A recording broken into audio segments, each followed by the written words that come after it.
తిరుపతి జిల్లా SP L Subbarayudu ఆదేశాలతో Chandragiri DSP Bethapudi Prasad సూచనల మేరకు పాకాల అర్బన్ పోలీస్ స్టేషన్ పరిధిలో గంజాయి అక్రమ రవాణా మరియు విక్రయాలపై ప్రత్యేక చర్యలు చేపట్టడం జరిగింది. పాకాల సిఐ టి చిన్నగోవింద్ మీడియా సమావేశంలో ఆదివారం తెలియజేశారు. ఈ సందర్భంగా పాకాల సిఐ టి చిన్నగోవింద్ మాట్లాడుతూ శనివారం రాబడిన సమాచారం మేరకు పాకాల ఎస్ఐ సి తరుణ్ తన సిబ్బందితో కలిసి పాకాల మండలం కుందైటివారిపల్లి సంగంపల్లి రోడ్డు సమీపంలోని కొండగుట్ట ప్రాంతంలో తనిఖీలు నిర్వహించగా అక్కడ అనుమానాస్పదంగా 4 వ్యక్తులు ప్రవర్తించారు.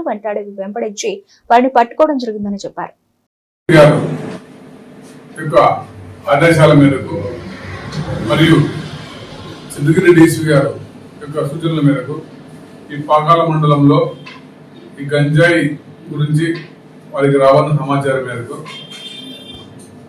నిన్నటి దినము మన ఎస్ఐ తరుణ్ అండ్ సిబ్బంది మరియు వాళ్ళు ఉదయం 11 గంటలకు సమాచారం రావడంతో వాళ్ళు ఎంఆర్ వారికి లెటర్ పెట్టేసి వాళ్ళు పంపించిన 2 విఆర్ఓ సమక్షంలో మేము నిన్నటి దినం కుందేటివారిపల్లి నుంచి సంగంపల్లి పోయే రోడ్డులో గుట్టల వద్ద 4 వ్యక్తులు మమ్మల్ని చూసి పాల్గొనడానికి ప్రయత్నిస్తే ఎస్ఐ గారు మరియు సిబ్బంది అందరినీ వాళ్ళని పెట్టుకోవడం జరిగింది.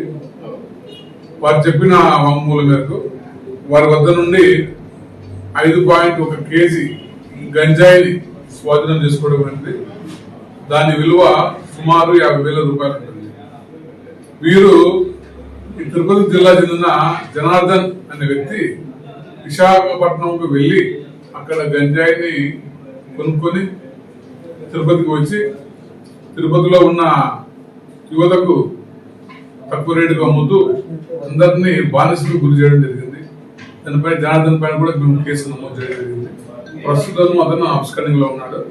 ఈ 4 నిన్నటి దినం 3:30 గంటలకు అరెస్ట్ చేసి రిమాండ్ నిమిత్తం మేము కోర్టు ఎదుట హాజరు.